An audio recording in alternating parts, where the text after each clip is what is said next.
Calling all nerds. This is More Than Dice, the podcast where we dive deep into the realms of everything nerdy. Whether you're a nerd culture connoisseur, a tabletop titan, a miniature gaming marveler, or just someone who proudly embraces their inner geek, this is the podcast for you. And now here's your hosts, Gonzo, John, and Nerd. Oh, and sometimes Mizzy.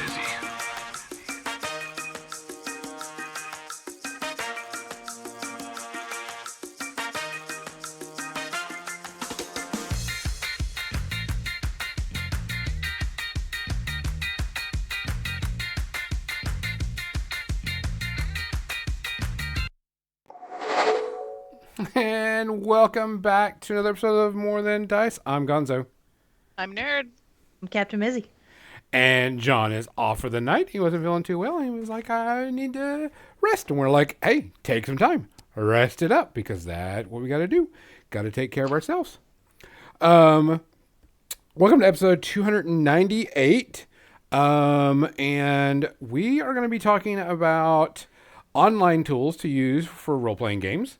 Because I don't use them a lot, and Nerd uses them 99.99999% of the time with her RPG stuff, and of course, Agreed. Captain Mizzy uses them too, and that's how she plays most of her games. Type stuff. So we were going to talk about that. Before we do that, we got to get to the business. We want to thank Turbo Dork for sponsoring the channel. If you like metallic paint or turbo shifting paints, make sure you check them out. I will be painting up some monitor models pretty soon with Turbo Dork paints. I'll be airbrushing them on because I like the way that works. So don't forget to check them out. We want to thank Creature Caster, aka also you makers of Judgment. And Cuttlefish Colors. Don't forget to check out their paints and their models. And if you have a 3D printer and you want some good 3D printed models and a 5th edition module to go with those, make sure you check them out on their My Manufactory page. Like I said, it's Cuttlefish Colors, good sponsor, and they provided some really good paints for us to use. We also want to thank my Midnight Heroes for sponsoring the channel, makers of good chibi models and also a chibi miniature game. So make sure you can go check them out. We want to also thank Muse on Minis for hosting our channel and putting it out for everybody. You should make sure you go check them out and check out their products. Nerd wanted to make her own floof so she could have her own ears. Fluff. Nobody ever redeems it but Mizzy. So she redeemed it herself. Hey, you just got to be, popular like me. And everybody forces you to wear ears all the time. It's popular. We just like roasting you more. It's accurate. Well, y'all can roast me all you want. Spend those points. I think I'm going to increase it to like 3,000. You just dropped it back down. I think you should bring it up to 4,000. You or not. 6, Cookie. 6. Count 'em. So, let's see. We do have a shout out this week, and it happened today. Is it Bernard Hill? Mm-hmm. Bernard Hill. Bernard Hill. Most all of us know him in the nerd community as Theoden. And he From was Lord also of the Rings. Yeah, from Lord of the Rings. And he was also in Titanic, but most of us know him for that Just because, how can you forget his speech from before the charge and everything that was going to? Yes, that was such a he will all. I'm gonna tell you right now, no matter what role he did in the past or whatever, he's gonna be remembered for that role. That's forever. his most iconic role. Yeah, he most iconic, not only in picture but in sayings, you name it. He's gonna be, and that's where I'll remember him on from here on out. I didn't know what the reason was. It was just old age or whatever, but nobody. Yeah, I knew he was up there. Yeah, nobody. They didn't sound like he, tragic ending or whatever type thing. So no, we'll have to let things come out. But sad to see him go. Long live King Theoden. And the Charge of the Rohirrim. I know a lot of people are playing that right now because that was his iconic thing. Do we have anybody else that we need to give a shout out to? Not that I'm aware of. I don't either. think so. I don't think so either. I don't think there was much going on. It's been a quiet week. It is. It's been quite a bit. Let's get to the most important part of the podcast. Nerd, what are you drinking? I am drinking Unicorn Fight Club Raspberry Sour Ale from a local brewery. Okay. Love that. Mizzy? I am hydrating with some blue Gatorade that I mixed up because hydration. I'm doing the hydration too, with some H2O. I should be with how much I drank last night at that Star Wars party. So yeah,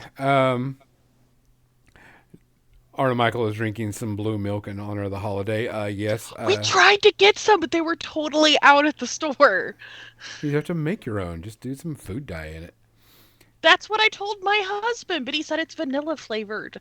So it was like a special edition that comes out every year. Oh, So get some vanilla flavoring and put it in there with the food dye. It's not that hard. I tried arguing with him. It did not work.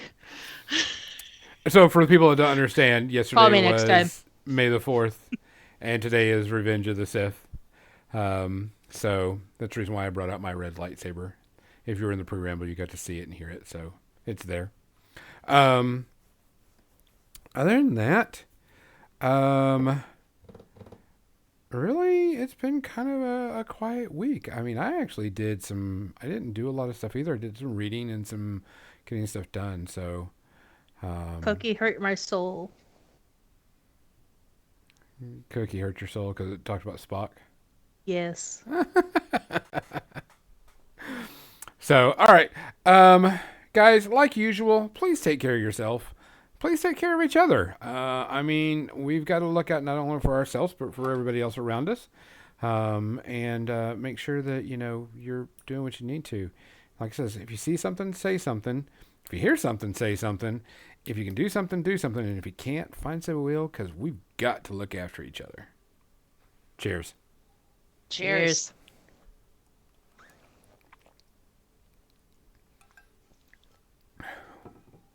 So, Arna Michael, it is a lot of finals weeks for a lot of college people right now, or people that did. So, they are going through their last minute hell. Although I do, every time someone talks to me about, finals week, I remember, when I was in college, I had a final one year. And for people who don't know, I got my teaching license, and one of my finals for my art class for teaching art to children was so freaking hard. I mean, I had to actually do it at home and bring it to school. It was so hard. My final was how to make homemade Play-Doh. I got graded on how well I made homemade Play-Doh. Wow. Yeah, that was My one of them. preschool, like my daycare person would make homemade Play-Doh for us Yeah, because she knew we were going to eat it anyway.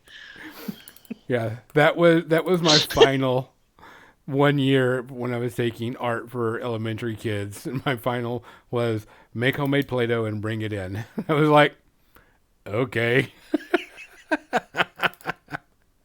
That's a nice, easy final, though, Oh yeah, it was very Yeah. easy. because salt dough is not hard. So I had to do that. But so other things that happened around before we get in our topic. I know that there's a lot of conventions that are starting up. We have summer coming right around the corner. So we're gonna have a lot of kids, a lot of video games. I know that the new expansion to Final Fantasy 14 is coming out. I will probably be doing some streaming of that. Because they're not only is it, they're increasing the level gap to level 100, they're having 2 new jobs come out. The Viper, which is a sword dual wielding character, which is cool as shit. And then the Pictomancer, which is you play a ranged magical class that uses a paintbrush. to fight with. And it looks pretty interesting. There is an Elden Ring expansion coming out. There is a new Star Wars game coming out, but I'm waiting for reviews before I even touch that thing because I'm not too happy about it. Also, if you were playing Helldivers 2, and you were doing it on Steam, you now can get a refund if you'd like, no matter how long you've been playing it. Really? Oh yeah. Oh. Because of all the connection issues No. among. Sony decided to tell everybody that if you wanted to play Helldivers 2, you had to have a Sony PSN account. Ooh. Yeah, and it has tanked Helldivers 2 so bad that in I think 3 days. That explains the memes I've been seeing. Yeah, it went. I think in 3 days it went from overwhelmingly positive to overwhelming negative on all reviews, and the developers have no say in it, so they're like, hey guys, That's bullshit. yeah, we can't stop this. So it's up to Sony to either say that or not say it, because I mean that's pretty bad to have it after you've had the game come out, type thing. Yeah. Yeah. That's some high quality bullshit. Yeah. And like Steam is refunding people their money because that's bullshit. Arnold Michael says his summer project is to remake Gauntlet in 2 engines, along with burying myself in commissions. Like, no games for me.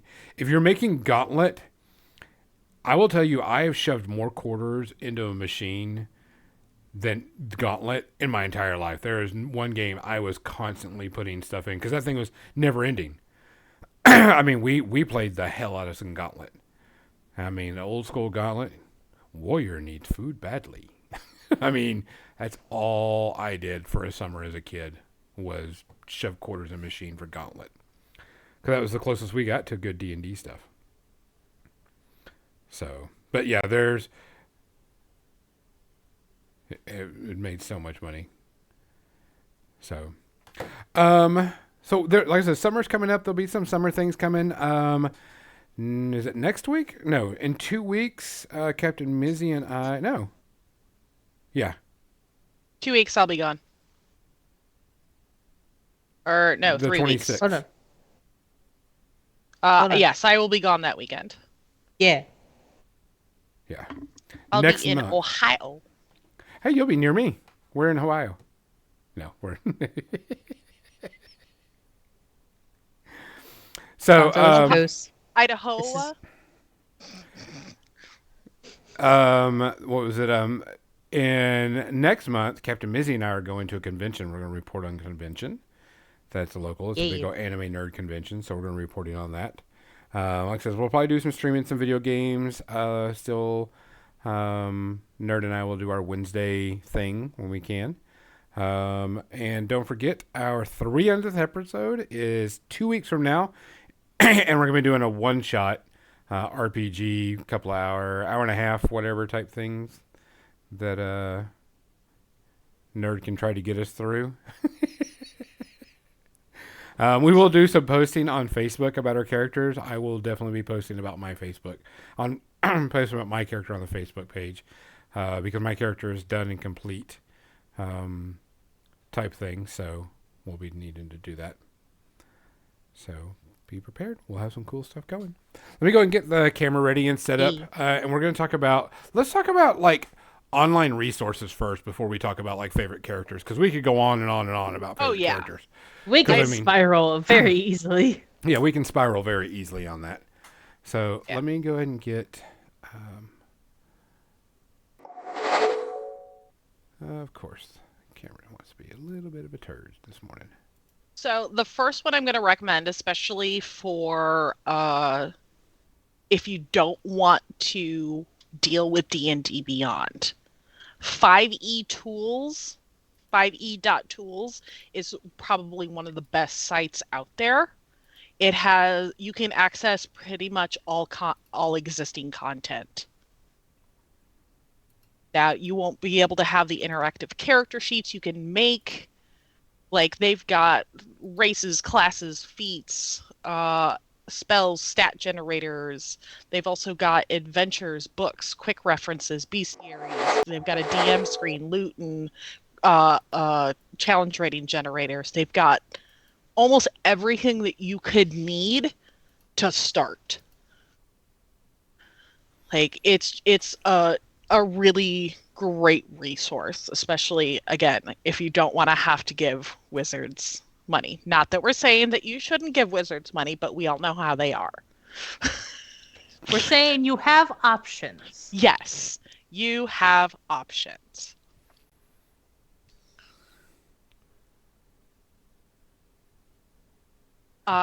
Another one that's great, whether you're doing stuff, uh, or if you're looking, whether you're doing stuff in person or online, DM's Guild is a great resource for like free uh, uh, modules, one shots, subclasses, races, like all sorts of different stuff. Like people submit stuff, and there's so much free content on there. There is stuff available for purchase as well, but they have an ample amount of free content. Mm-hmm. Let's see. Content creators. Oh, a big yes. one for me. Like, Yes. TikTok, Reels, everything. Get on the right side of that nerd stuff. You find all kinds of goodies. Mm-hmm. I found the idea for a pocket tree in one of them. Used that in our Icewind Dale game for a little bit. Nice. Not sorry. I'm going to put this one in the chat. This one I just called Donjon. It's an RPG tools site. They've got everything from world generators to maps, treasure generators, just straight up fantasy stuff. They've got stuff specific to Pathfinder, 5th edition, 4th edition. They've got sci-fi, like every genre and bit of stuff that you can think of. They've got different generators for. Like you can even create a magic shop or let's see, XP calculators, initiative trackers, all sorts of stuff. So, I like it for their random dungeon generator because if you want like a specific shape or terrain or things like that, it gives you like a Dyson style map where it looks, Ooh. it's more that hand drawn kind of black and white feel. Okay. Yeah. My other favorite one, Medieval Demographics, something that you wouldn't necessarily think about for like a homebrew or something like that if you need specific information, or they've got like in generators, all kinds of stuff. If you are wanting to create your own content and want to make it if you want it to be in that D&D style, the homebrewery.naturalcrit.com, or sorry, homebrewery, not the homebrewery. I'll put this in chat as well. It allows you to create PDFs that you can edit in the style of like regular D&D published content. So if you wanted to make your own to say put on DM's Guild or something like that, that is available to you. FantasyNameGenerators.com is another one that I use. Oh, I think a ton of people use that just for quick and easy names. For the names, yes. Yeah. And then something that I like to do with that one is generate different names, but then pull parts from what they've given me to make my own. Mm-hmm. Exactly. Yeah, and they've got pop culture, they've got real names, and you can pick from different areas around the world to get like different regional names. They've got fantasy folklore, they've got places and locations, they've got description generators, all kinds of stuff. Let's see. Or especially for online, depending on if you were using a 2D map builder, like, or not map builder, VTT, virtual tabletop, like Roll20 or something. Rolladvantage.com has a token stamp where you can load in and create your own round tokens so that you've got a uniform look for everything. You don't have to have like a full squares full of you can crop stuff into its own token. Audio table or tabletopaudio.com is a great resource for background or ambient sound music that can be used both in person or online. It has a shareable link so that everyone is hearing what is playing at the same time without having to load it into Roll20, which Roll20 does have its own music and ambiance, but they have a very limited library. Tabletop Audio has a much larger library, and all of them are like 10 minutes and you can just loop them. Let's see. If you are needing roll tables, like say you want villainous traits or medieval village notable features or things of that variety, dndspeak.com has tons and tons of D100 roll tables. Like they've got potion generators, NPCs, herbs and plants, taverns, like all kinds of stuff. Murder mystery plot hooks. 100 different arrow types. Like anything that you could possibly imagine, they've probably got a roll table for it. I think that's it for what I've got. This went way faster than I expected. Well, I mean, so here's the thing that we need to talk about. We've got all these resources. Which ones are free? All of them. All of them. I don't have to pay anything for any of them at all. No. All of these are free resources for you to use as a DM. 5e Tools is the big one because it gives you access to content without having to own the books or digital content from Wizards. So what's the benefit of using, D20 of using Beyond 20 and using Roll20?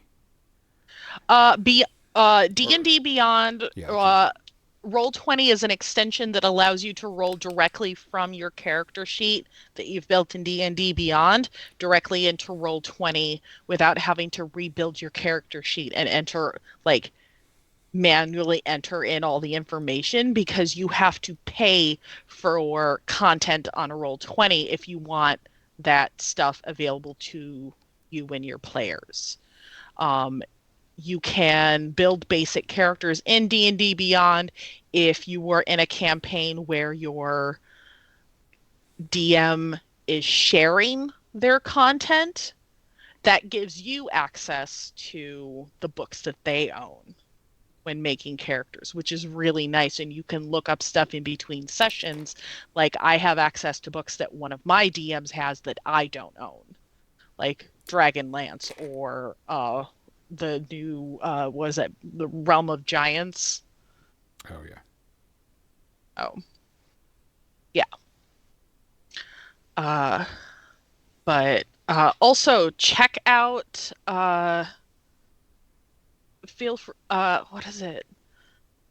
Oh, now I'm trying to remember. Is it something Owlbear Rodeo? I believe is another free VTT.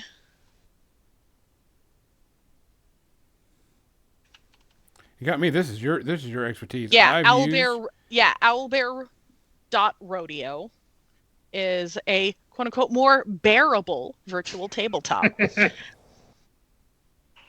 It is also free. Do they have a paid tier? Yeah. So the free one gives you access to all of the tools. You can make up to 2 different playrooms. So you can have 2 games going. and 200 megabit of storage, which isn't a lot. Megabytes of storage, not a ton, but it's way cheaper than right now. It's I think 30% off. Like as or oh, if you go yearly, you get like 20 or 30% off the different paid tiers, which gives you more storage, more rooms, whatever personalized rooms means. But uh, that's one I know about. Above VTT is another extension that you can install that you can sync up with your D&D Beyond character sheets, and so basically it imports your character sheet into the VTT and allows you. I haven't run it myself, but I've played games in which it was run. But it's another, I believe, free VTT that's available where you can load in basic maps and stuff like that. If you were wanting to make maps, or if you're looking for digital maps, personally, our battle maps on Reddit is probably one of the best resources out there. You can also find great content creators. Like if you want to go support their Patreons, there's lots and lots of Patreon map makers on there, but you can literally just drag images from there into Roll20 and upload them. So, but map makers, there's so many map makers out there. Incarnate is a big one, Wonder Draft. Now, most of these are behind paywalls. They do have free I think they have. I know Incarnate has a free tier, but excuse me, you're limited on the content access. So compared to paid virtual tabletops, like Foundry is a paid rate. So is how would they compare? I haven't personally used Foundry, so I can't personally compare those because I know a lot of people who like Foundry, that use Foundry. Some people prefer the 3D tabletops like Talespire, or RPG Stories just came out. Dungeon Alchemist is another big one that's out there. Most of those, I think most, if not all of those, are on Steam. Which, let me pull up and see what there is available on Steam for that kind of stuff. Oh, there is a free one on Steam that somebody made called Rolls and Dice, ROLES. That's another VTT.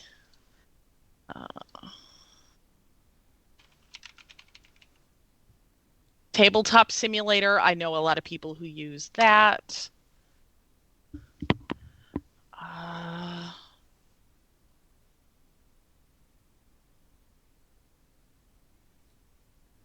I think that's about all I've got for virtual tabletops.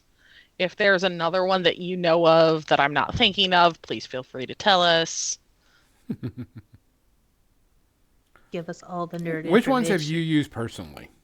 I have used Roll20 almost exclusively.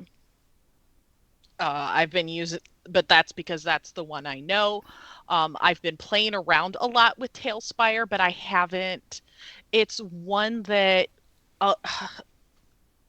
requires everyone to own their own copy, or I'd have to stream it, like 2 different versions of it to my, like, I would have one version that I'm running and another version running that my players would use.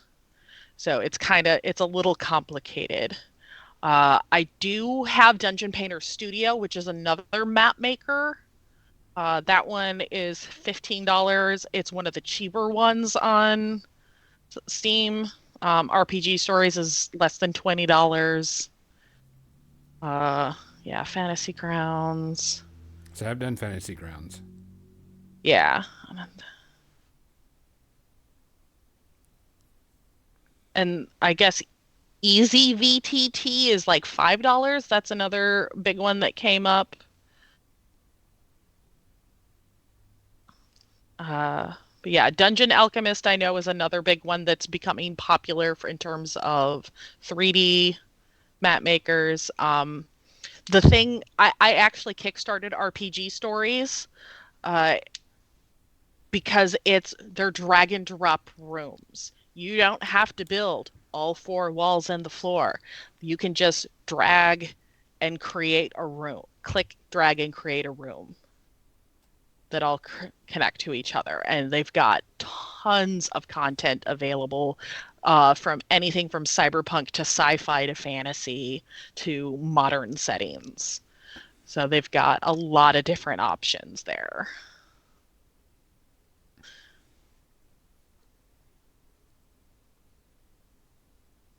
Let's see, what else have we got?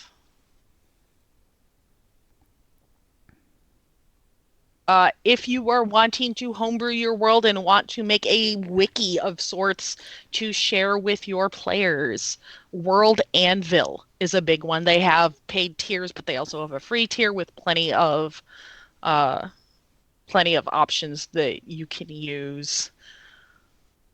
I used that when I was initially making my first homebrew campaign. If you are using Discord and D&D Beyond, Avrae, Avarae, is an extension that allows you to roll into Discord from your D&D Beyond character sheet. I know a lot of people who use that. Let's see.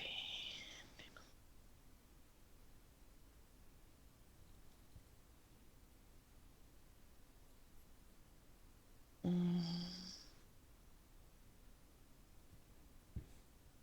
she's pretty much done. Yeah, I'm like, Yeah. I think that's... Otherwise, go to Reddit. Reddit has so much content, and you can, like, look up and see what other people suggest or experiences that they've had and look at reviews of stuff. But there's so much content on Reddit, too. Yeah. Oh.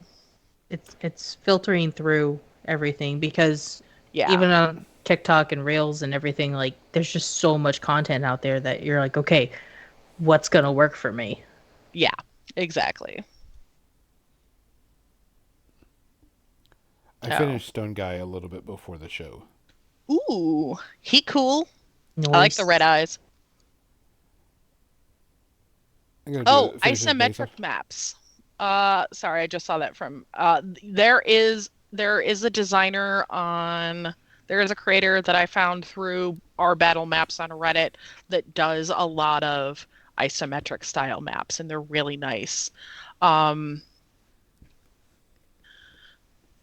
There was another VTT that I'm completely blanking on what it's called. Oh, One Universe, I believe, that you build isometric maps in there.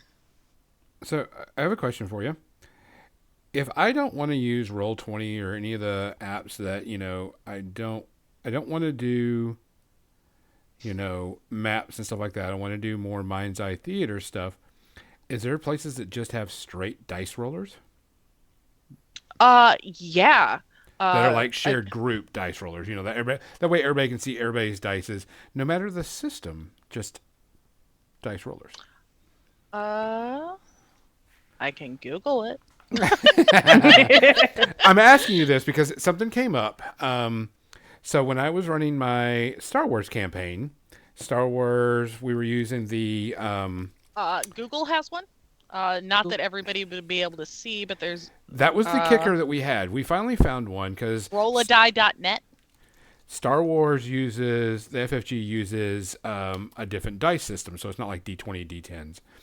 and such, and we had to use a certain dice roller, and I was able to find one, but that seemed to be like the biggest thing that we had was trying to find just straight dice rollers, because while we were playing, we didn't want to do maps, we didn't want to do any of that stuff. We just wanted to see each other's dice roll and use more of the mind's eye theater type thing, type stuff, and that seemed to be the biggest issue, was finding, just dice rollers that everybody could see each other's dice rolls. So, Do you remember what you ended up using for that one? I think it's defunct now because nobody really is playing that system anymore. That's But unfortunate. yeah, one of the better Star Wars systems. But that seems to be a thing that I had issues with, was finding a just straight dice roller, because that's all we wanted to do, was have where everybody could see each other's dice rolls type thing. There are like Discord bots and I'm sure other like browser extensions that exist out there that you can use for that. I don't know personally. I know a lot of people who use Avray if they're using D&D Beyond, but in terms for other systems, my knowledge doesn't really extend beyond D&D. Sorry.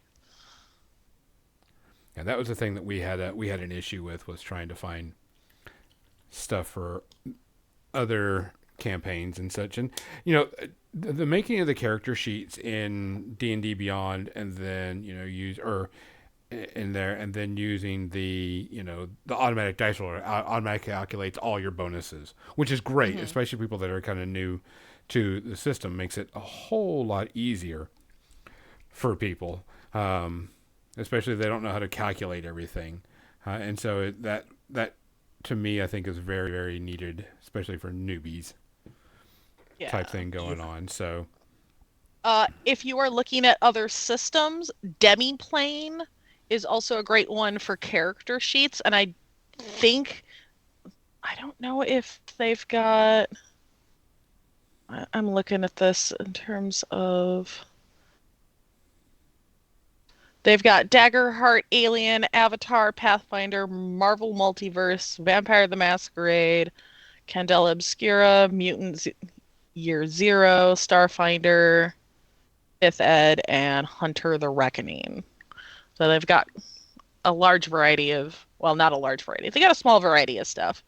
But they've got character builders in there that I believe you can see. I haven't quite figured out if we can connect character sheets yet through like a campaign like they have in D&D Beyond, but I've been playing around with that for our Daggerheart campaign. yeah, because that seemed to be the issue that I ran in when I was trying to do, well, just finding just a straight die roller, because some people, we wanted to see what everybody was doing, but we didn't want to do through Roll20 because it doesn't use, because it didn't have the dice system for the FFG system, and so it became a real big pain in the butt. We eventually I found one, and it was just a website, and so we were able to push it through there.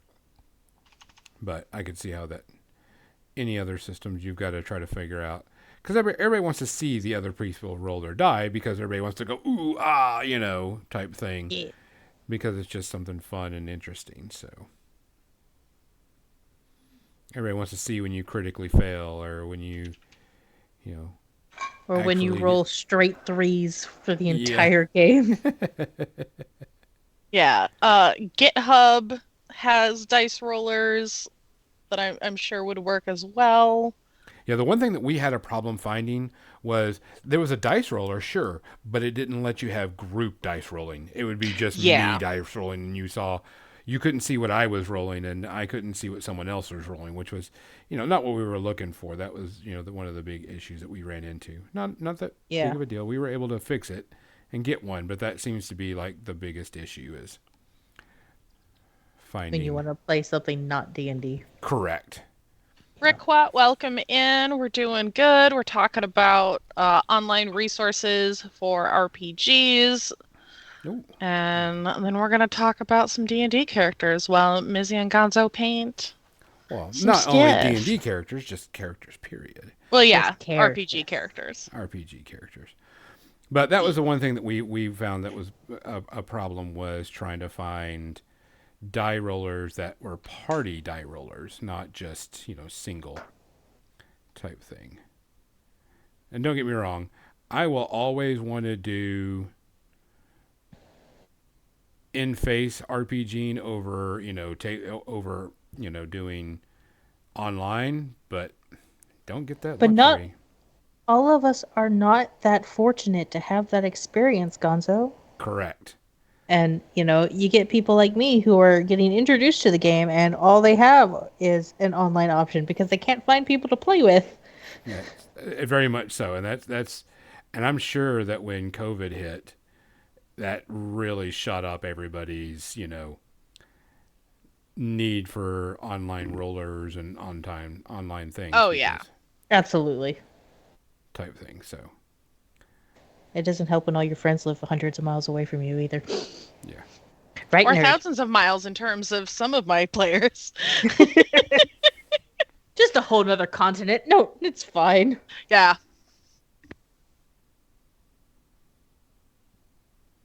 Yeah, but that was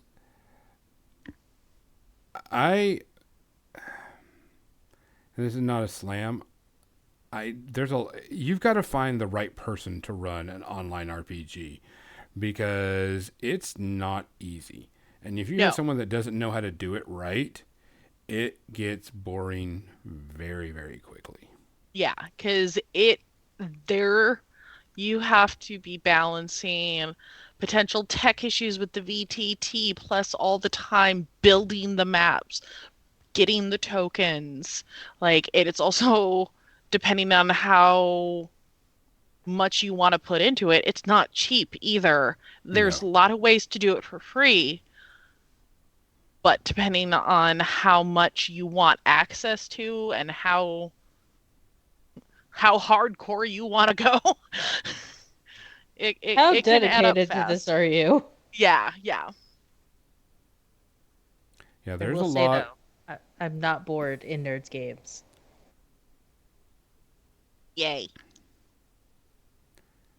There's a lot of people that, they just think it's push a button. Because, I don't know how many times I'd run an online one and something would break or the module wouldn't load correctly. And it was just, it was a lot of tech issues to get everything running. And eventually it did. But, there's a lot of things that you have to think of before you decide you want to do online. And there's a reason why there's people that get paid to do online RPGs. Oh, yeah. That get paid to, run games. And, you expect a certain, especially if you're paying for someone to run an online game, you're expecting a certain amount of Professionalism. Professionalism, best way to put it, yeah. Without being, total on that. Because, there's a lot of things that go to doing an RPG. Yeah. An online RPG. And a good one, especially if you got someone who's doing sound and, lighting effects within the game. So on and so forth. Yeah. You just have to find the right people, but it takes a bit. But yeah, that was when COVID hit. I'm sure that those services got hit pretty dang hard. Oh yeah, that was also when Beyond 20 launched. Was right when it was right around the beginning of quarantine, which couldn't have been more perfect timing. That extension is everything, honestly. Yeah. It takes a little bit of setting up on the front end, and then you're golden.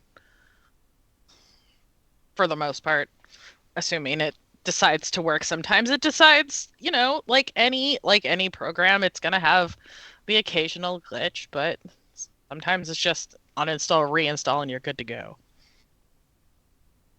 Sometimes. But it's Just free. like anything else. Technology is our friend. Have you tried turning it off and on again? Technology is great when it works. Yes. Yeah, because I mean, that was a lot of us don't have, people near us that we can run games. So that's the reason why we were, I was like, we got to figure out something to do this. And I personally, I don't want to run any more online games. I just want to run in person. But there's always that, problem of trying to run an online game or trying to run an in-person game and an online game. Online game, you can guarantee, okay, you're most likely going to be there for most of it. But in person, life. Yeah. And finding people in person. That's the kicker. To quote one of my players, the nice thing about an online game is you're not required to wear pants. Well, you could have that too in your real life one. Just depends on how comfortable everybody is. Yeah, that is true.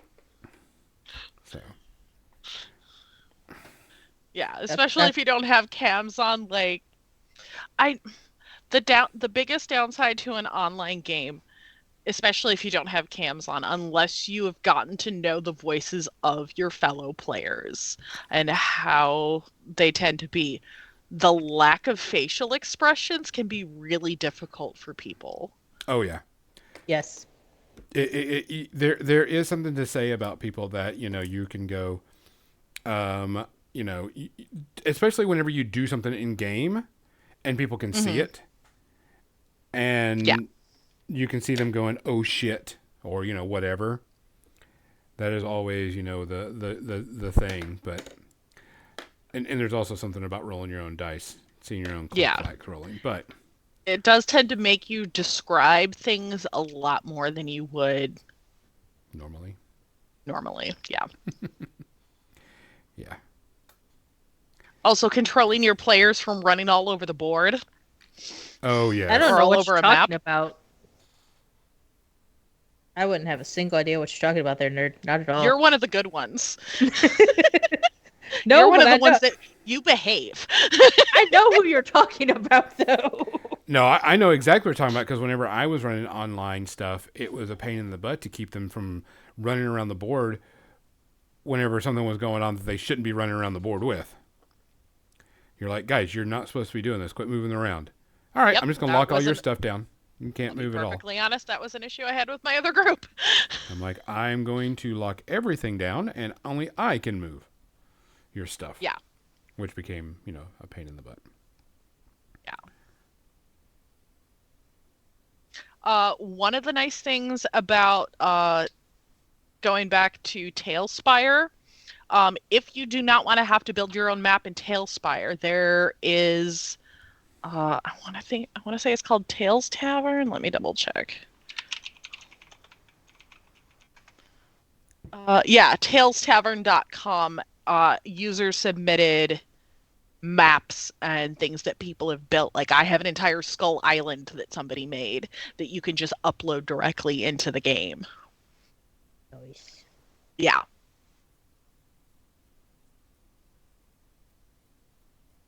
But that's the, like I said, I have yet to ever run a 3D virtual tabletop with players. I've just played around with building so far. Well, I know it wasn't TSR, or not TSR, but Wizards of the Coast supposed to be doing a 3D version. That is supposedly coming. They do now have a maps asset that is available. I don't know if it's to everybody or if it's just a paid tier. I haven't tried it out myself. I was a little underwhelmed with what I saw initially, but I saw it like the day that they announced it. I remember I remember seeing it because you could actually customize your character's look, and you could get down in a first-person view or a third-person view of your character. Yeah. I remember seeing that, but I don't know. I couldn't remember if it was actually finalized or done. Right now, what I see is kind of Roll20-ish. Oh, this one was not supposed to be Roll20. It was supposed to be 100% 3D. Yeah, that was announced when they were talking about 1D&D. I have Yeah. yet to see anything to that effect. I think we're a little while out before they release that. Yeah, I was wondering if they moved forward with that any, because that was when we were like, that's going to be really cool, and then I was like, then of course all the D&D stuff happened, and everybody's like, oh well, shit, fuck that.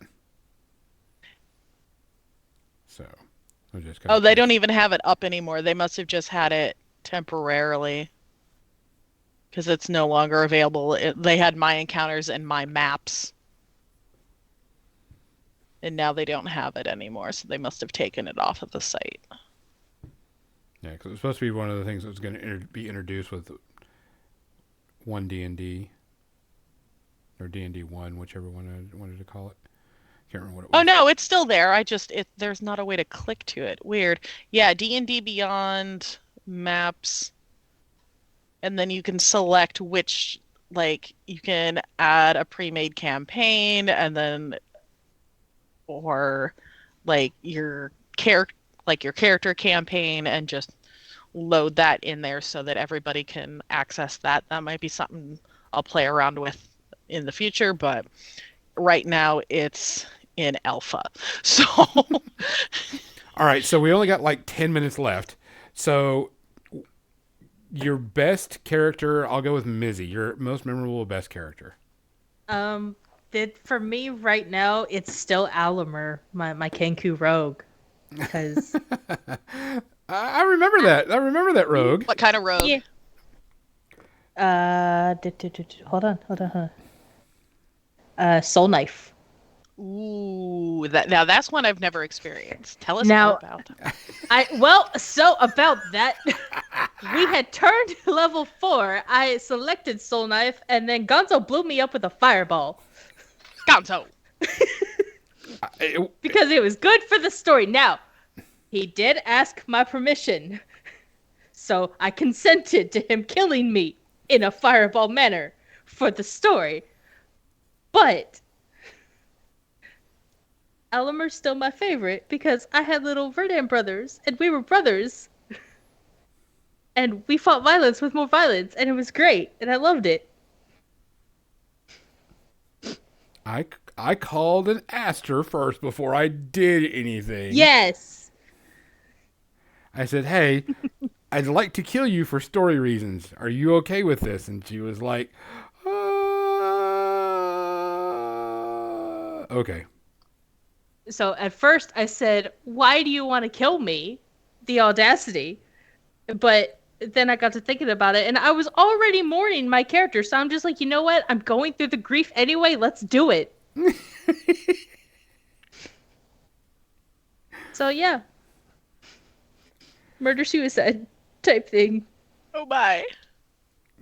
She got captured by the big bad, the BBG, and the BBG was going to kill her for story reasons, so it made the characters more interested in the campaign than just getting loot. Yes. Because her character was actually really well liked by quite a few people in the campaign. Everybody loved Alimer. I had 2 brothers. And Sam and Dean. Of course. Now, even though that's still my favorite, I am getting very attached to Zedish in Nerd's Yay. campaign. And I'm really liking how that story is developing. So, which that character has sparked a series of other characters that I am in the middle of building right now for shenanigan reasons. I may or may not have made a Bunbarian. I love it. My favorite character is going to be the one that I have tattooed on my forearm, which is going to be Pink Eye. She was a goblin College of Spirits bard / aberrant mind sorcerer.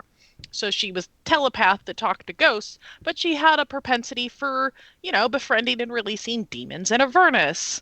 And sticking her fingers in demon ichor, which would mutate her in various ways. The first time it turned her ears into wings. The second time it doubled the size of her head like a Funko Pop. Oop. She almost got killed the instant she got introduced. I pop out of a trash pile, and the paladin goes, "Are you evil?" Yes. Which, if the paladin asks if you're evil, it's sort of like if you ask if you're a god. You say yes. Yes. But I ended up just referring to the Warforged Paladin as mommy the entire campaign, and so Daryl was my DM. I was originally going to play a Firbolg Druid, and Daryl goes, if you play a Goblin, I'll give you a bottomless bag of glitter they think is plague powder. And I went, done. Sold. So I was gong slapping with a handful of glitter the butt of the Warforged as often as I could. And called her mommy all the time. The player playing the paladin was like half my age. That just makes it even better. Oh, I know. It's so Gonzo, delightful. What about you? I have two. One of them was a paladin named Mentic, and we did a Ruins of Undermountain campaign back when it was 2nd edition. And we actually made an adventuring party that, our job was to find Ruins of Undermountain. Okay. Hey, who's the follow? Sounds like someone followed us. FNIC3 Thank you for the follow. Yeah. and Prairie Dog 01. 01. Thank you for the 001. follows. But no, I had a paladin Thank you. named Mentic, Yeah. and he was a lot of fun, and it was like one of my first paladins, and he was not a leader but a council member of an adventuring party that went to Ruins of Undermountain, and that's all we did. That was the entire campaign, which was great and fun. It's one of my favorite campaigns. I also had a guy that wanted to play his own world, and the thing about the own world was the races didn't know each other, and so we were all kind of learning about each other, and so we couldn't know anybody else's language. Oh. And so you can only learn your racial language, and that was it. And so we had to all learn how to communicate, without using common. And yeah, so Interesting. it was actually pretty interesting and pretty fun.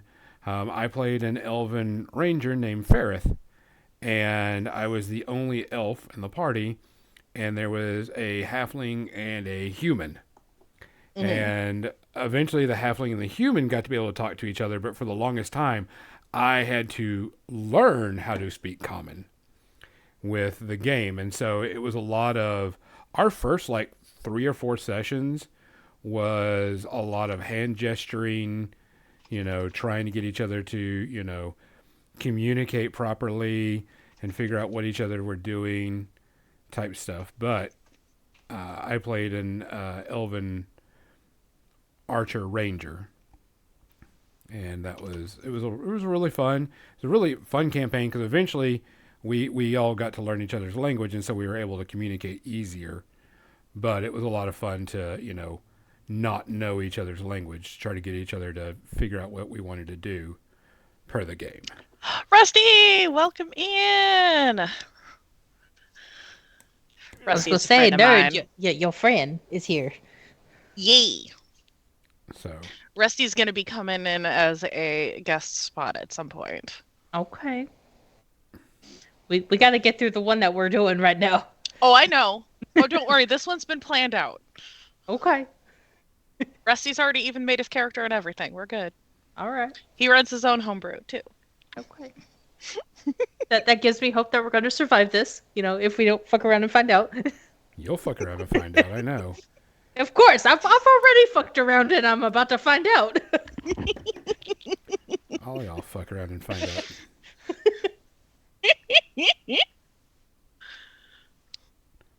So, but that was one of my favorite characters was my paladin, because it was like my first paladin, and I was trying to learn how to, what's funny is, Missy always jokes with me, I have never got to play a bard, ever.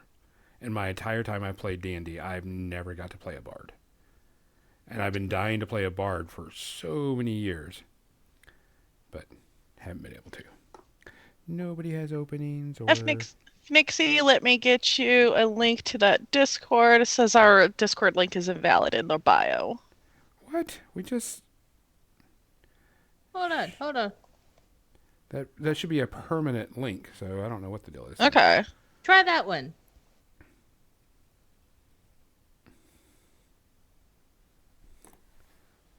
We'll have to wait and see.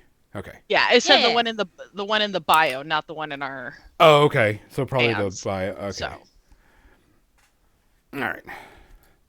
That's an That's easy it. fix for Gonzo. Yeah, I can That's fix the that. thing. What we're talking. So, okay. We'll switch over to the media cam. We talk about some other stuff, and we can talk about some characters some more. But my paladin was really fun, and I really enjoyed my paladin a lot. He lived to a ripe age of like 9th level, and then we ended the campaign. So my So now he's in purgatory. do what? So now he's in purgatory. No, we just never got to finish the campaign. We played a campaign. It was called Ruins of Undermountain, and we made character trees. For people who don't know what a character tree is, you make one character, then you make 4 other characters along with it. And when character one levels up, one of the other 4 characters level up. And so what it is you've got 4 backup characters in case your character dies, type thing. But here's the problem with our Ruins of Undermountain. We were doing it, we were getting it, and we were having a lot of things going on and so on and so forth. And we actually started hiring adventurers to clean out parts of the Ruins of Undermountain. And so we became an adventuring group, an adventuring guild, and we bought things and bought different areas and so on and so forth. So it just came around to,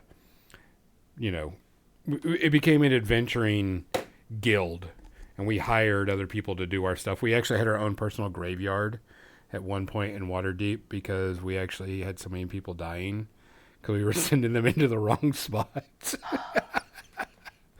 We actually hired a dwarven army to clean out one part of the Ruins of Undermountain, and none of them came back. 200 dwarves. Those poor dwarves. Yeah. So, and that was one of my funnest campaigns. But yeah, I have actually never been able to play a bard. And I've always wanted to play a bard. So why are you not playing a bard for our one shot? Because I didn't want to play a bard for this one shot. You want to play a bard for a campaign? I want to play a bard for a campaign. Too bad I don't have bards in my world. I'm sorry. Yeah. But no, the Ruins of Undermountain campaign was actually really, really fun. We actually had we actually rented out warehouses, and we had places that we had, headquarters. Then we actually had somebody that their druid, I think, got cursed and turned into a mouse. And so we actually had to pay him because he was on the council. And so anytime we had a council meeting, the druid would be up there as a mouse because we couldn't get rid of the curse. And his entire room was made out of cheese, and he just built tunnels through the cheese because he had his own bank account, and he would just buy shit. We don't know how. We would just have other things do stuff. And we actually had to have our own personal graveyard. We actually got called the Lords of Undermountain, and the Lords of Waterdeep took notice to us at one point, and we got in trouble with them for a bit, so we had to do it. But it was a lot of fun. We had a lot of blasts with that, and my Paladin Mintic was the first character, and he was not the lawful stupid. He was the lawful good. That was yes, you can still do bad things, but there better be a good consequences of why you're doing that bad thing. But this is old school, D&D 2nd edition before you could play, whatever you wanted. And you had to be human. You couldn't be any other race. So it was, a challenge. So I really enjoyed it. I thought it was a blast. I But forgot about one other character that I played. I'll make this real quick. It was in a Dragonlance inspired homebrew, and I was a gully dwarf, mm-hmm. That's very you. mastermind rogue, Gully dwarfs are named awesome. Boo Earns. She had an intelligence of 6. She spoke in 1 to 3 word sentences.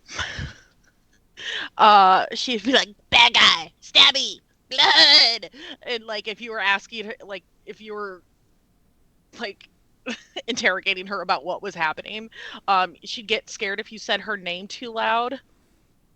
And she would collect random animals that she would find in dungeons, like chickens or rats, or things of that variety. Nice. I like it. All right.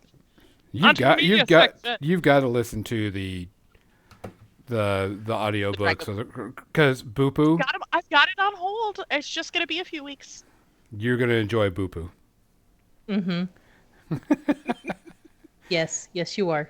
Yeah, you will enjoy Boopoo. So, all right, so let's go to media section. I don't have a lot. I did finally finish the Dead Boy Detectives. Let's finish talk it up. about it, Gonzo. So, I don't mind it. It's not bad. The characters are fine. There is an overarching plot about the whole thing, but there's a lot of what's the best way to? A lot of one-shot stories that goes along with this, and so it's kind of like the Hardy Boys meet Sandman, meet Supernatural. Okay. And there's nothing, I'm going to tell you, there's nothing wrong with this show. I didn't have any issues.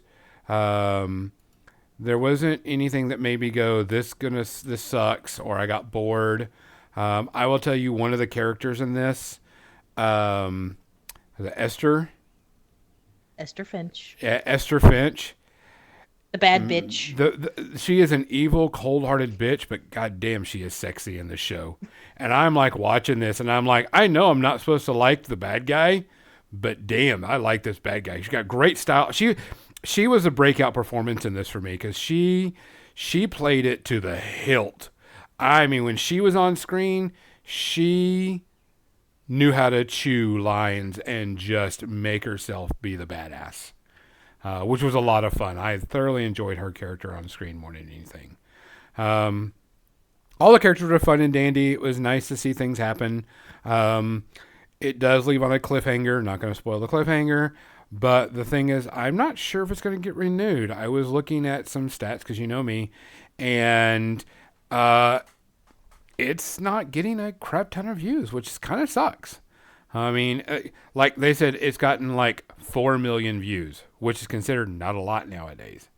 And in the days of streaming, they could just not do it. And since it's not owned by Netflix, they're not going to, spend the money for it. So I don't know if it's going to get renewed. Overall, the entire series, a lot of fun, a lot of cool characters, a lot of heart feels, a lot of, it is very much geared toward women. Than anything else, especially bisexual women. I can tell you that. Yes. No lies detected. Yeah. Very much you can tell that there was an audience they went for, and it is more geared towards the female viewing audience than a male viewing audience. I still enjoyed it. I thought it was great. Thought it was good fun. Had some good lines in it.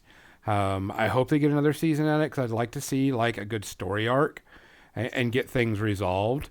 But I give it like a 1 to 1.5 Space Harpy. But yeah, I enjoyed it.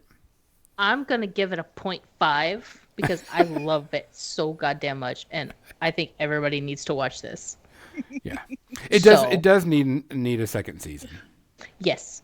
So you're saying you're the target audience, Mizzy? Yes. I am unashamed such. Yes, I am very much the target audience. Yes. Eric and I tore this show up, and if you know anything about Erica, it's that it's very hard to get her to watch a show. We binged this thing in less than a week. Wow. So And it's only 8 episodes, so it's not a hard binge. Yeah. I was gonna say that's pretty average for Netflix shows these days. yeah. So 0.5. Go watch it. All right, I watched Argyle finally. Oh yeah, Yeah. Yeah. Yeah. Yeah. So Sam Rockwell, love him. yep. Yes. He Yes. was absolutely delightful. I wanted to rip that hairdo off of Henry Cavill's head, both at the beginning and at the end. I think the cat was really the star of the show. Yeah. I did enjoy it. I wanted a little more from it, but in terms of like turning the spy genre on its head, I thought it was a fun play on the tropes of the genre. And Bryce Dallas Howard was delightful. You did see where it is canonically in the Kingsman universe, yes? Oh, I believe it. No, it yes, is. It is. Yeah, I did not see that, but I believe that. It was a after the credit scene. Yeah, it was an after credit scene. We didn't watch the after credit scene because we didn't know it existed. Yeah, there's So an after I will have credit to go scene, back and and Go watch the after credit scene. It is Okay. officially in the Kingsman universe. I mean, it's the same director, so that makes sense. But yeah, no, I thought it was a lot of fun. Was it a masterpiece? Nah. But I'm It was kind what of it needed to glad be. that I didn't pay to see it in the theater. Like it, I'm sure it would have been fun, but I had just as much fun watching it at home. And John Cena was adorable as always. How was my Dua Lipa? She was fine. Oh, is she the one at the beginning? Yeah. The blonde at the okay. Yeah. I was wondering why she looked familiar.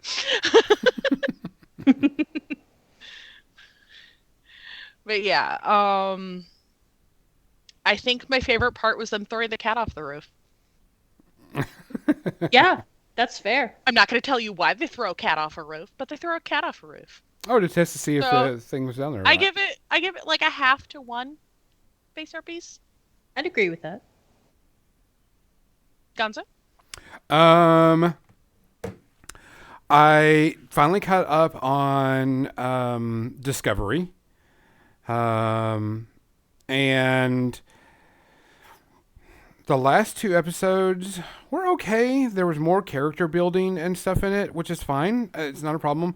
But I'm really like, I hope they don't like squish all the good story into like 1 or 2 episodes and it feels rushed.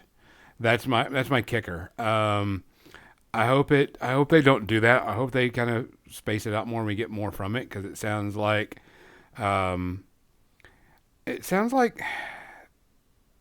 since it's going to be the last season and what they're doing, they've only got like 1 or 2 episodes left of finishing the story arc, maybe 3, and we're like episode 6, I think, right now. Okay. So I just hope they don't, condense it all and make it, rushed. So we'll have to wait and see. I still like it. I still love the crew. They're bringing back like everybody to do cool things, and because I know it's their final hurrah. So I'm hoping that we don't have to wait too long for the other Star Trek. What is it called? Brave New World? No. Strange New Worlds. Strange New Worlds. I hope we don't have to wait too long for that to come out because I really want. I like that a lot. The characters in there are really, really good. So hopefully we won't have to wait too long for Strange New Worlds after Discovery is done. So we'll wait and see. Oh yeah, Nurse Chaplain Spock. Oh yeah, can't wait for it. Mizzy. I finished Resident Alien today. All of it. Finally. And? Son of a bitch. Son of a bitch. I love this show so damn much. It is insane. It's shenanigan. Normally, I avoid space shows because space freaks me out. But I love this show. I love this. The Alan Tudyk sells it for me. Like that man is just amazing. Season 3 was kind of meh, but at the same time, it did progress the story for me, which I did like. I yelled at my TV when I finished it today because of the ending. I'm not going to spoil it because it's still new. But yeah, I haven't gotten there yet, so I love this show. Highly recommend it. I'm going to give it a 1 as an overall, like all 3 seasons, because yes. And I really need a season 4. Yeah, I don't even know if we're getting a season. It hasn't been renewed yet. I really am hopeful for season 4. I'm going to put that positive energy out in the universe. Just like I'm going to put that positive energy for Dead Boy Detectives, because I need more of that. Thank you. I have been continuing to watch. Oh, sorry. What was your rating on it? For the season or for all of it? All of it. 1. A 1. Because Alan Tudyk, man. Yeah. Love that man. Oh yeah, I've been a fan since Knight's Tale. Yes. That's Hello, where it's called Lance. he was amazingly funny in there too. Oh yeah. Everything that man does. Or is as Steve gold. the Pirate in Dodgeball. Yeah, he's an amazing actor. I love his physical comedy. I'm going to review season 2 of Ted Lasso. I'm sick of crying every episode. Every episode. But is it I'm hurting So crying good. or beautiful crying? It's crying because other people are crying. But the emotion just gets it's the emotional connection with the characters. Yes. And it does such a good job of that, and also identifying with like when Ted starts having panic attacks. Like I identified with that so hard. Yeah. And just the compassion that everybody shows each other in that show. Like I wish that was real life. Like you can find those people in real life, but it's such a well-written show. Also, I loved the episode where you just follow Coach Beard for a night. That's so fun. Yeah. I keep bouncing around on who my favorite character is. I have yet to pin it down because they're just like it changes from episode to episode. Like I said earlier, I never thought I would cry to a Rickroll. But here you are. Yes, yet here I am. I give it 0, just like the first season. It's so good. It's so good. I am not a sports person, and I freaking love this show. Oh, that's why I tell everybody. You don't have to be a sports person. No, but I mean, and that's what I assumed. That was the biggest turnoff at the beginning. Was I couldn't stand his accent. Now I love it. oh yeah. And it was about soccer, and I'm like, I don't care. I tell people that all the time. They're like, I'm not into sports shows. I go, this is not a sports show. Yeah. This is a human emotion show. This Yeah. is a This is about goddamn human it, Gonzo, connection. what have you done to me? Yeah. The ending of the show is just perfect. Don't tell me. I'm not gonna. I know you're. But the ending of it is just spot on. Be prepared for And you know what's funny is this was a Saturday Night Live skit. Originally. Really? Yes, his character was like a Saturday Night Live skit, and then it branched out, and then it got big and everything. So, it was really good. Yeah, it's one of my favorite shows of all time. Oh. Going to Xander's. Xander. Yeah, I was gonna say, should we talk about that, Gonzo? Did everybody catch up on X-Men? I know Mizzy and I Yes. did. Okay, yeah. So the newest episode of X-Men. God fucking damn it. Fuck yeah. I'm going to tell you right now, I am all for this. One, best part of the entire show, I don't care what anybody says, is the Wolverine and Nightcrawler fight. Yeah. That fight scene was badass. I have been a Yeah. Nightcrawler fan since I saw him in the first comic. And he has been my number one hero of all time. Let me guess. You haven't? Yep. Did you even have to ask? Yeah. I've got Nightcrawler toys. I've got the limited edition comics. I've got Nightcrawler all over the place. I mean, he is my man. I They love this guy. ruined my favorite character. You'll have to wait. And this fight scene, as soon as the scene was pushed over and they showed the swords land on the ground, I'm like, yep, here it comes. And I fucking love this. I love this episode. We won't give it a spoiler on it yet, but the ending of it is a storyline that fans have been asking for a long time. And since it's, here and the storyline is here, people are like, it's about time. We need to see this storyline. And yeah, it's in comic book type thing, but this is a storyline that's been waiting to happen at the screen. The action, the explosions, all the things, I always said, fuck yeah. And this brings me back to childhood. Like, that was the dumbest but coolest shit in the world to see on screen. Oh yeah. Let's show I them was what the Summers. absolutely obsessed with the show as a kid. Yes. And then now there's like, let's show them what the Summers can do. And I'm like, oh yeah. And then, all that stuff happened. So yeah.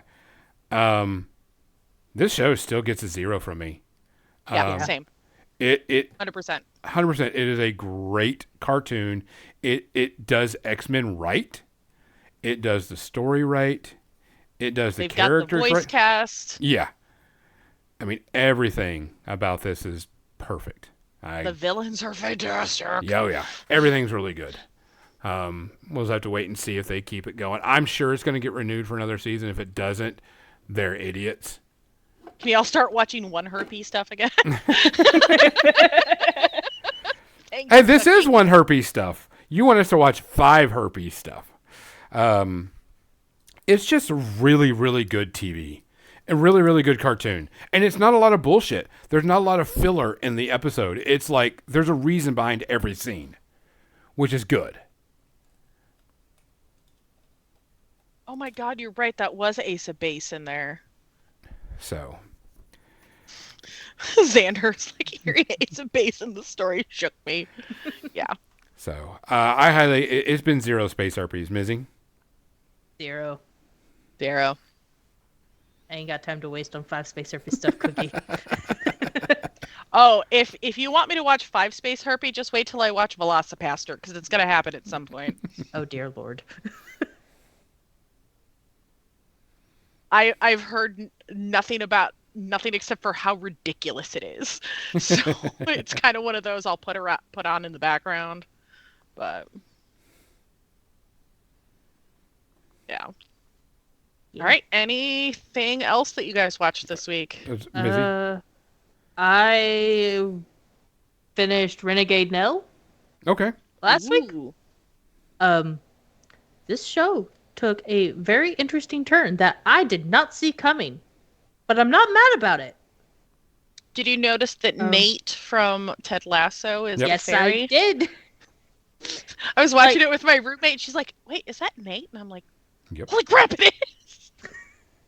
I had basically the same reaction, but internally because Erica hasn't watched Ted Lasso. Oh. So I'm sitting there and he comes on the screen and I'm like, wait a damn minute. Google it. Yep, that's him. Yep. Him But- with longer hair. Yeah, no, I loved it. The soundtrack is amazing. Yeah. Everything is just, I love it. It's a great story. Acting was, it was good. I got hit in my feels episode 1 and cried my eyeballs out. Thanks, Gonzo. I warn everybody. I'm like, get ready. You did not warn me about that one. I had to find that out on my own. But anyway, so yes, episode 1 feels, but it gets better and it gets to be super amazing. You get a really good story out of it. I recommend it. I'm gonna give it a 1. I forgot about one from a couple weeks ago that we didn't have time to review. I rewatched Pan's Labyrinth. Oh. Yeah. Yeah. So the first time I watched that, I was not expecting the political drama plot line. Like, I was expecting, like, a fairy tale, not this dark, twisted experience of a movie that is Pan's Labyrinth. Like, there's a reason Guillermo del Toro has become one of my absolute favorite directors. And it did not disappoint a second time around. Like, I haven't watched it in almost a decade, and watched it again a couple weeks ago, and it was just so good. I give it like I'll give it 1 because it's, for me, a little graphic, Oh yeah. but the story is beautiful. Just absolutely fantastical. Gonzo, you got any more? Got one last one, and Xander had mentioned it. Bad Batch series ending was this week. For people who don't know, Bad Batch is about Squad 99, a group of clones that have, personality. They're not a copy of everything. And I was never a big Clone Wars, person. But I knew about Bad Batch, and I'd watched Clone Wars. It wasn't like oh my God, this is the greatest, Star Wars stuff ever. But the Bad Batch, it was fun. The characters are very entertaining. The characters are very fun. I just didn't know how they were going to end it, because you really couldn't end this series with, what was going on. And it's not like they left any plot holes open. It just wasn't how do you end something that's like this? And that's the problem. You really can't. And the ending they gave for it, there wasn't this, big fanfare. It was just there.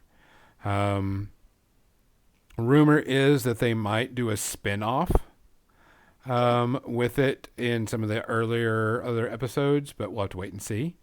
Now, this is animated, right? Correct. One of the characters may be in a spin-off in some other Star Wars stuff. We're just waiting to see. So we're just waiting. Overall, Bad Batch wasn't bad. It's like 1.5 type thing. So it wasn't horrible. But if you like Clone Wars, you'll like the Bad Batch. I did want to talk about something that came out, which was the newest Acolyte trailer for Star Wars. We've got it coming out in June, and Acolyte is 100 years before the prequels. So when the Jedi were really prevalent. If you haven't seen the trailer for it, you got to see it. There's 2 trailers out there. They're very kind of similar. Acolyte. And pretty much it's like the start of the Sith is what you can tell. And you know me, I am a fucking nerd for space wizards. I love my space wizards. I love my, lightsaber wielding,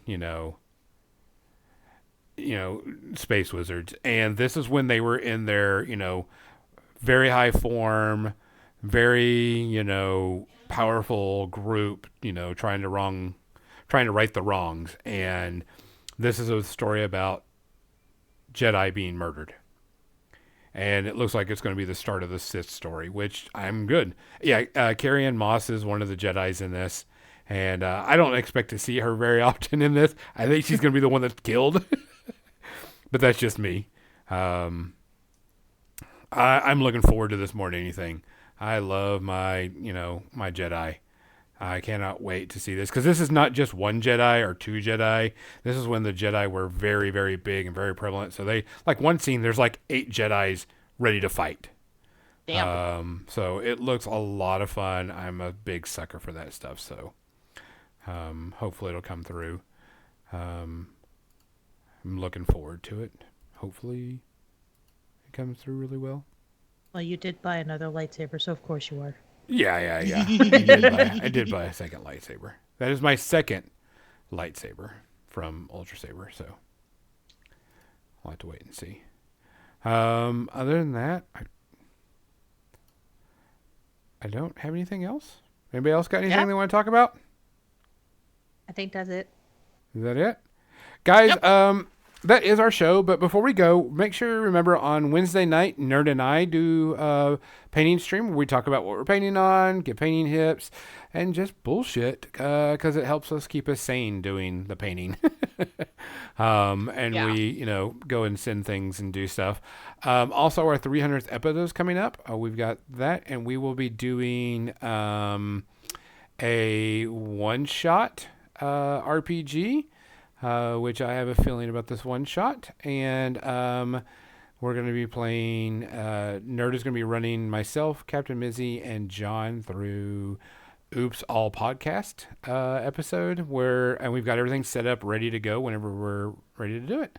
So, other than that, I think, let's see, who we're going to send you off to. Who do we got up here? Let's send you to Monster Den Minis. He's doing some art. Ed. So, guys, please take care of yourself.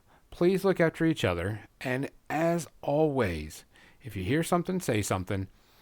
If you see something, say something. And if you can do something, do something. If you can't, find someone who will, because we need to take care of each other more than ever. For More Than Dice, I'm Gonzo. I'm Nerd. I'm Captain Mizzy. Good night. Thanks for listening to More Than Dice, making the world a better, nerdier place, one dumb joke at a time. Be sure to subscribe wherever you heard this podcast so you never miss a future episode. For more nerdy action or to connect with your hosts, check them out on Facebook.com/More Than Dice and Twitch.tv/more_than_dice. Until next time, stay nerdy, stay proud, and we'll see you soon on the More Than Dice podcast.